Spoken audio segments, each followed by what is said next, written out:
Halo guys, apa kabar kalian semua? Semoga kalian sekeluarga selalu sehat dan dalam lindungan Tuhan ya. Semoga dilancarkan juga rezekinya. Di video kali ini, Mimin akan bawain alur cerita film yang berjudul In the House. Sebelum mulai ke videonya, jangan lupa untuk support channel ini dengan cara like, comment, share, and subscribe. Jangan lupa buat nyalakan notifikasi juga biar kalian gak ketinggalan video-video terbaru dari kita. Ya udah, tanpa berlama-lama lagi, langsung saja kita masuk ke alur ceritanya.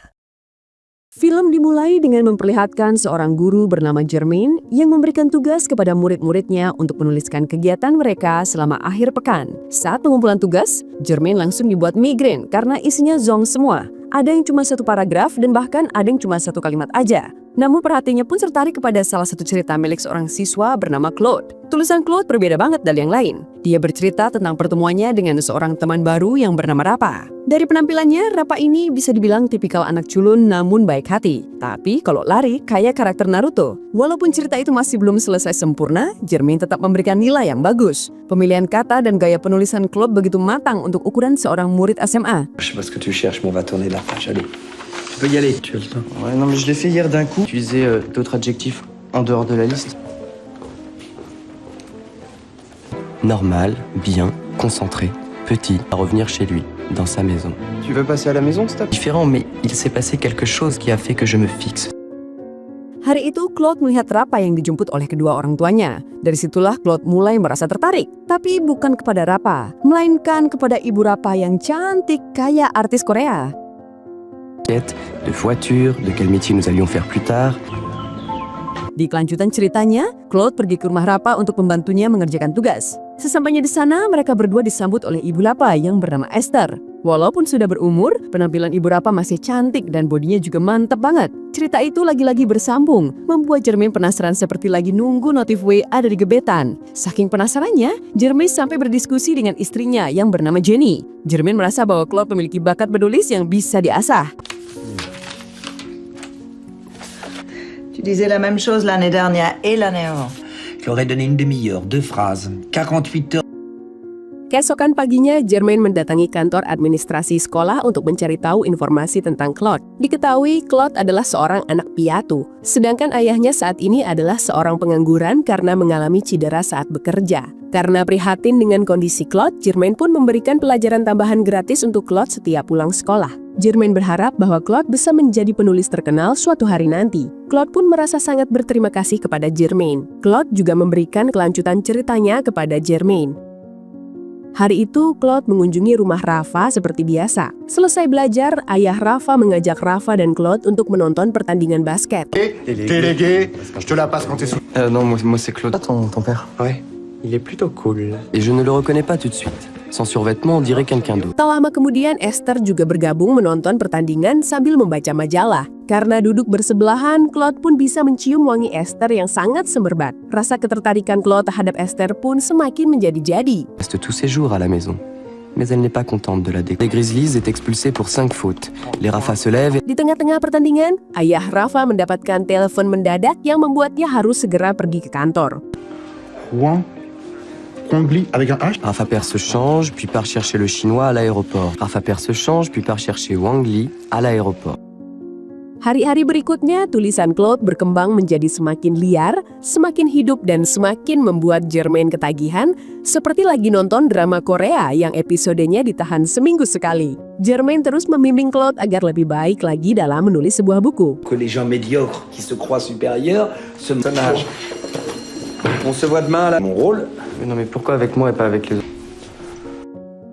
Cerita pun kembali berlanjut. Claude selalu mampir ke rumah Rafa. Karena selain jago menulis, Claude juga jago dalam pelajaran matematika. Setiap hari, Claude mengajarkan materi dan membantu Rafa mengerjakan PR. Saat Rafa sedang fokus mengerjakan, Claude pun menyelinap keluar dari kamar untuk melihat Esther. Dia pun secara tidak sengaja mendengar pembicaraan Esther dengan suaminya. Suami Esther sedang ada masalah di kantor dan berniat ingin resign dari pekerjaannya. Sialnya, Claude ketahuan menguping pembicaraan mereka. Esther pun marah dan Claude berusaha mengelak dengan memberikan 1001 macam alasan. Venir d'aider Rafa pour son exercice de maths. Dépêche-toi. Saat akan pulang, Claude kembali menguping pembicaraan Esther. Esther pun mulai merasa risih, tidak nyaman, dan melarang Claude untuk datang. Esther bahkan ingin mencarikan guru les untuk Rafa agar Claude tidak mengunjungi rumahnya lagi. Keesokan harinya, Claude memberitahu Germaine bahwa dia tidak bisa melanjutkan ceritanya lagi dikarenakan dia tidak diperbolehkan datang ke rumah Rafa. Tetapi Germaine tidak ingin cerita Claude berhenti sampai di situ. Dia masih penasaran dengan kelanjutan ceritanya. Les sirènes l'hypnotisent, la magie. Qu'est-ce que je fais de la véranda ou des petites mabeurs, qu'est-ce qu'il fait? Eh ben, il se demande comment le héros part faire un drame shakespearien. Il y a une seule question que tu dois te poser. Si tu m'ennuies, je te coupe la tête. Vous savez, je sais pas si je vais pouvoir continuer à écrire. Ouais.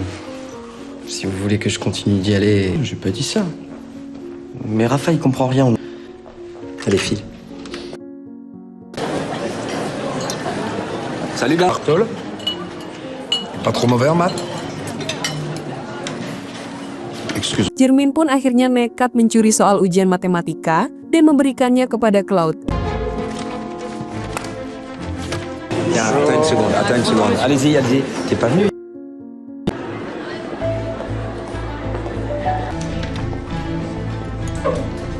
Alhasil, Claude dan Rafa pun mendapatkan nilai sempurna. Mengetahui hal tersebut, Esther dan suaminya pun merasa senang. Esther pun akhirnya mengizinkan Claude untuk terus mengajari Rafa. Merveilleux, bravo mon Rafa. Merci, maman. Esther. Ouais, tu sais, moi, le basket, c'est pas... Non, mais on s'en fout. Mais je sens bien que mon refus de venir jouer au basket déçoit Rafa. Bah ouais. Tiens.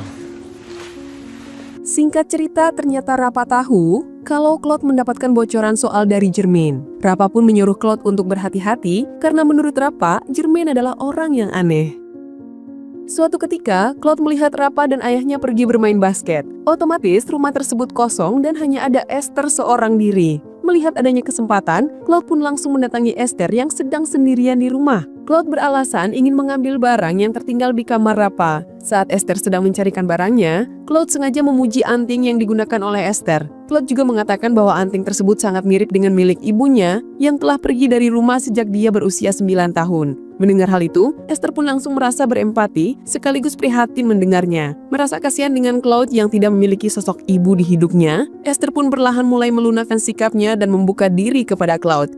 Les Rafa vont rentrer de leur match. Que vont-ils dire? Claude juga semakin nekat mencari tahu tentang Esther. Dia berani membuka lemari baju dan obat-obatan milik Esther. Dari situ, Claude menemukan fakta bahwa Esther mengkonsumsi obat penenang. Mungkin dikarenakan suaminya yang sedang mengalami masalah di kantor dan membuat Esther menjadi kepikiran. Puis je me rends dans la salle de bain. Je m'asperge avec l'eau de...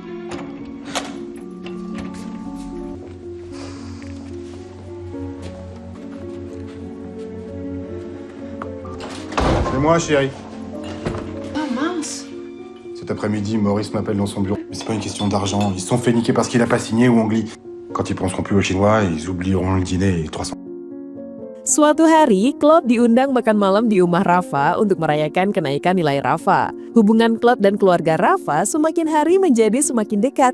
Claude juga sudah dekat dengan ayah Rafa. Claude menemani ayah Rafa mengobrol di teras sambil sebat santuy. Fils, ils ne parlent que de sport, de bagnole, de leur match de basket.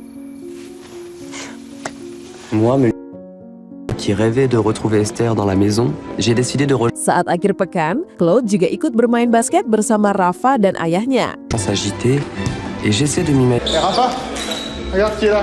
Au basket? Je le regarde droit dans les yeux et d'un ton assuré. Bon, bah alors je vous avais demandé pour aujourd'hui de faire un portrait de votre meilleur... Di sekolah, Germaine meminta Rafa untuk membacakan tulisan miliknya. Dengan malu-malu, Rafa pun membacakan tulisannya yang menceritakan tentang persahabatannya dengan Claude. Tetapi, karena tulisannya banyak yang salah, Germaine memarahi Rafa di depan teman-temannya. Hal itu membuat Rafa menjadi marah dan malu setengah mati. S'il vous plaît. Sepulang sekolah, Claude berusaha menghibur Rafa. Claude menyuruh Rafa untuk balas dendam dengan cara menulis artikel di koran tentang seorang guru yang suka mempermalukan muridnya di depan kelas. Un arc de preuve. Tu pourrais faire mieux.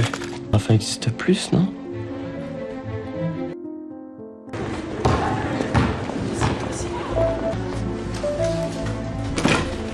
Rire moqueur de mes camarades.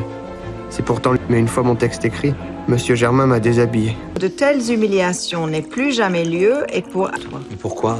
Parce que c'est comme si tu les déshabillais en public. En tout cas, ça c'est bien écrit. Bien argumenté.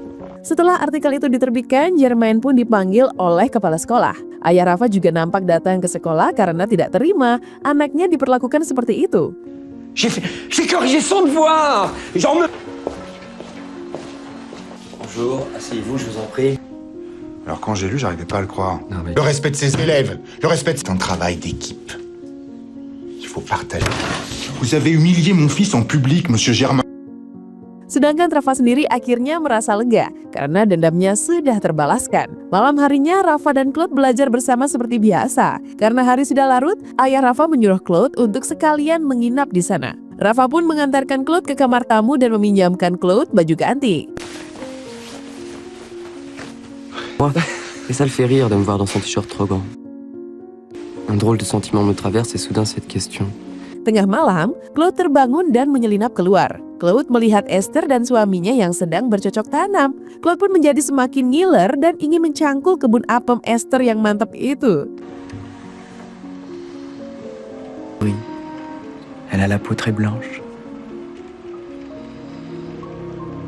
Amour, maladroitement. Ah, c'est pour ça qu'elle nous a quittés, mon père et moi. À suivre. Nous voilà à nouveau réunis. Hari demi hari berlalu, Claude makin berani mendekati Esther. Mereka berbincang di depan teras rumah Esther. Sambil memandangi orang-orang yang sedang beraktivitas di taman, mereka berdua berbagi pandangan tentang hidup. Dès que j'ai vu la maison, j'ai eu un coup de foudre. Croquer. Aïe. Avant, je courais dans le parc avec Rafa. Les jaunis de l'automne.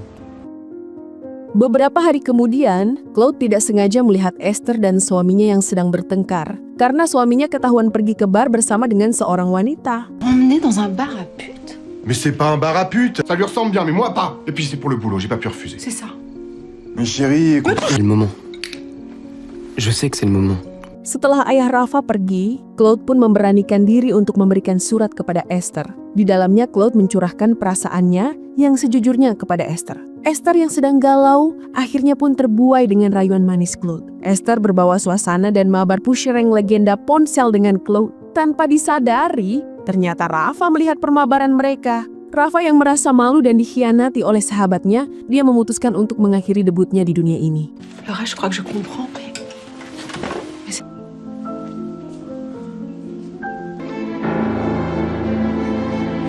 Léger. Et j'éprouve à nouveau un désir. Je vais me te voir. Rafa.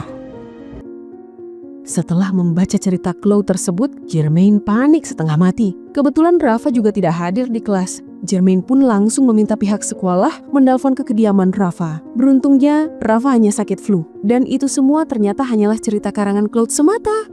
Oui, d'accord, je vous remercie. Au revoir, madame. Je m'en fous, sortez tous, le cours est annulé. Dès que ceci ne vous plairait pas, j'ai déjà changé. Setelah mengetahui bahwa isi dari sebagian cerita dari Claude itu benar-benar terjadi, Germaine menyuruh Claude untuk mengakhiri semuanya.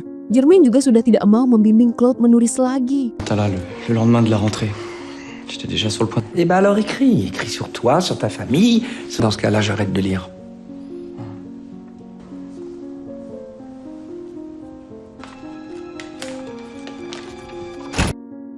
Sementara itu, di kediaman Rafa, Esther tiba-tiba hamil. Ayah Rafa pun akhirnya tidak jadi resign dari pekerjaan setelah mendengar berita bahagia tersebut. Mais on t'a... Moi aussi, j'ai quelque chose à te dire. Rafa, ça va mieux? Je veux plus le voir, Claude. Depuis 1 an, je rêvais de rentrer dans cette maison. J'ai réussi. Mais aujourd'hui, je crois qu'il n'y a plus de place pour moi dans la maison. Claude yang marah akhirnya menghampiri Rafa. Claude dengan jujur mengatakan bahwa dia telah mabar pushring dengan Esther. Claude sengaja memberitahukan hal itu karena ingin mengakhiri persahabatan mereka berdua. Gimana? Et sur la gueule de son père aussi. Setelah itu, Claude menemui Esther dengan tujuan untuk mengajaknya kabur bersama. Namun Esther menolak karena dia akan pindah ke China bersama dengan keluarganya. Suaminya mendapatkan pekerjaan baru yang lebih layak dan mereka akan memulai hidup baru lagi dari nol. Je savais que vous viendriez. Je suis venu vous chercher, Esther. Il faut partir d'ici. Ce qui s'est passé entre nous n'a jamais...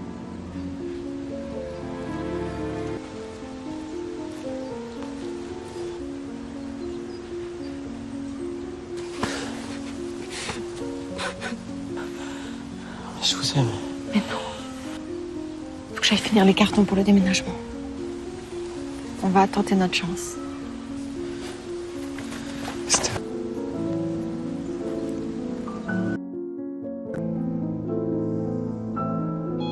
Claude yang sakit hati karena ditolak oleh gurunya dan cinta pertamanya, akhirnya memutuskan berhenti sekolah. Kemudian Claude pergi ke rumah Germaine untuk mengembalikan semua buku-buku yang dipinjamkan kepadanya.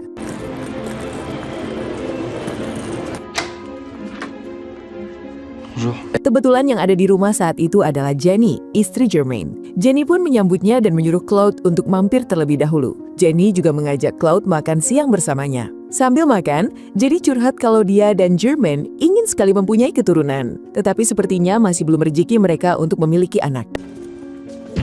Ça y est, je suis chez lui, par époque. Ah, Tolstoï. Je le prends et Jeanne sourit. C'est raté. Il le dit lui-même, c'est pas à la hauteur des... Mais toi, tu as du talent. Nous vous parlons de sa galerie, des maths, de comment j'ai fait la... Et il y a un lien très fort entre eux, ils sont soudés. Oh, avec Germain? Je me demandais si le lien qu'il avait avec toi n'était pas par rapport... Que vous ne pouviez pas avoir d'enfant et que...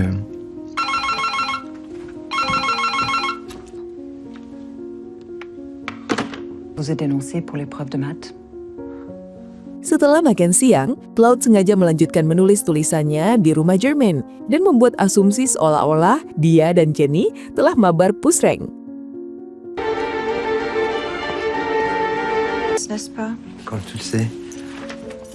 Sesampainya di rumah, Germaine pun langsung tersulut emosinya setelah membaca tulisan Claude. Apalagi dirinya juga baru saja dipecat akibat membocorkan soal ujian matematika waktu itu. Germaine yang terbawa emosi nekat akan menghabisi istrinya. Beruntungnya, Jenny berhasil melawan balik dan memukul kepala Germaine dengan sebuah buku.